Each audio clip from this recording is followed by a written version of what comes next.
place is full of screaming people, guys in white. Incorporate the stereotypes of the larger society. In the mid to late 20th century, feminist writers and women psychoanalysts published new ideas critiquing Freudian theories about women's psychology, which planted the seed of a second wave of feminism and started reform in the way women's mental health was viewed. Throughout history, society has viewed women as weak and passive, and those societal standards were reflected in psychoanalytic theories. These theories were promoted by Freud in his psychoanalysis and by other psychoanalysts in academia and mental institutions. Many women face discrimination within the mental health system. They were said to have hysteria if they were anything different from society's view of the docile housewife. Due to this discrimination, women were often coerced into mental institutions. Mental institutions and health facilities often trapped women into inescapable situations where their rights were stripped away from them. Female psychologists and feminist writers fought back against this and explored a new frontier in women's psychology, making mental health theories more accurate and establishing less biased institutions. Let's start from the beginning, the origin of these psychoanalytic theories. Sigmund Freud. Sigmund Freud was an Austrian-born psychoanalyst who is widely accredited as being the founding father of psychoanalysis. While there is no doubt that Freud was influenced by other psychoanalysts, many of his theories were still revolutionary and unique for the time. Freud published a plethora of papers regarding dream theory, psychosexuality, the influence of early childhood on one's mental state, and many other subjects. While some of Freud's theories on these subjects are still held in high regard, it is his theories on the distinction of the sexes, as well as women's psychology, which have received criticism and have now been widely discredited. One case that has been famously cited as showing Freud's misogynistic biases is the case of Dora, or as Freud titled it, a fragment of psychoanalysis of hysteria. Dora's real name was Ida Bauer. She was a young woman who went to Freud for psychoanalytic evaluation. She put forth her passionate feelings, and Freud did not handle them in a professional way in which an unbiased psychoanalyst should. Freud was dismissive of her. He failed to realize that her distress was not caused by factors of her own mind, but by being controlled by the adults around her. Her parents were trying to force her into a marriage she did not wish to have, and was then labeled hysterical. She was seeking empathy and received none from her psychoanalyst. She eventually stopped treatment just over 2 months after it began. This immediate conclusion that a woman's problem must be caused by her own mind was one that was implemented throughout the following decades of the 20th century, which many feminist writers later come to criticize. Early pioneers in the second wave feminism movement included Simone de Beauvoir and Karen Horney. Karen Horney was one of the first women psychoanalysts to speak up on the issue of Freudian theories and brought to light the misogyny within them. Simone de Beauvoir focused instead on the political and forced tradition aspect of Freud's practices. In Simone de Beauvoir's revolutionary book, The Second Sex, published in 1949, she introduces a revolutionary idea that one is not born a woman, but rather becomes one. This idea is an influential one for the second wave feminism movement. The idea that how a woman acts, thinks, and behaves are all influenced by societal pressures. What a woman is supposed to act like provides a blueprint for what a woman should and shouldn't be in psychoanalysis.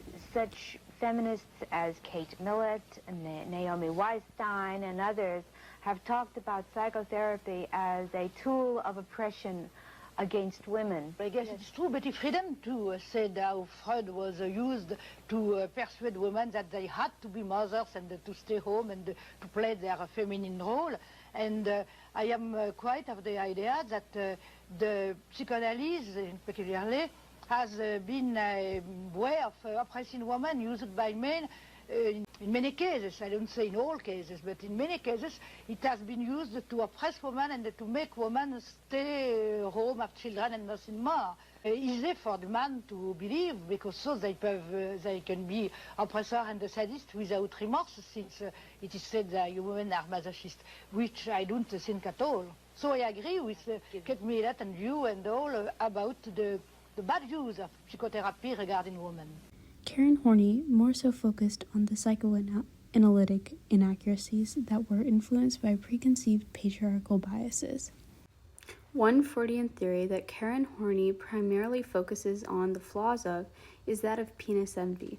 Penis envy was the archaic theory about child psychology that children only believed in one genital, and when a girl found that she did not have a penis, she believed she had been castrated, and this led to her desire for a child.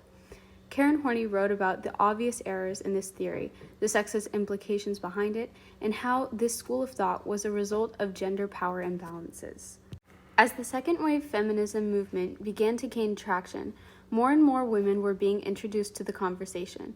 Naomi Weinstein was a radical figure in the women's liberation movement.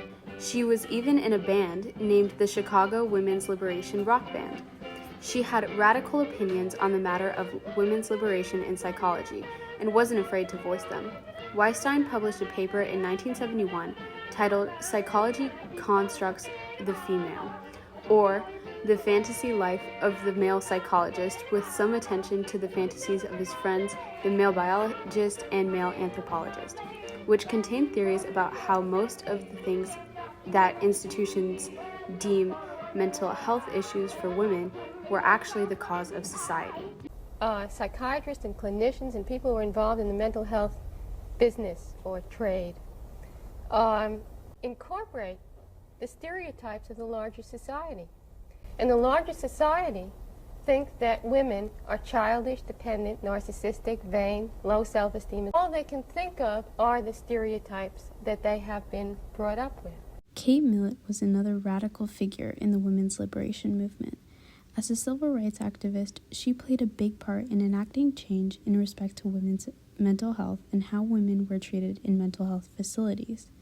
Kate Millett's particularly strong opinion about this subject had to do with her own experience being wrongly institutionalized. She wrote many books about her experiences being forced into a mental hospital, which made known the story that many women had experienced that was extremely traumatic.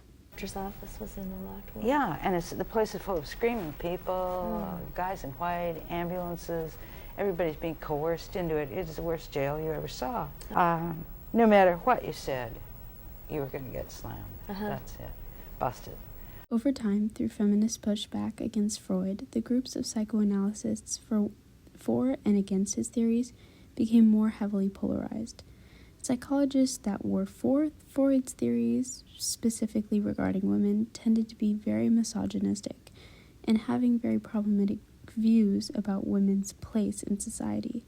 As times continued to change and women and men were increasingly viewed as equals, there was more compliance in changing the systems that had previously been so oppressive to women under the guise of psychoanalysis. Through women traversing a new frontier in psychology in the respect of women's mental health and pushing back against oppressive ideas about women's psychology, they were able to make an impact. The pushback from these feminist activists led to more research being done to establish ethical treatment practices and more accurate psychoanalytic theories. The bravery that these women in history exuded in order to establish change through their mission to fight back against the oppressive status quo is admirable and warrants a great deal of respect.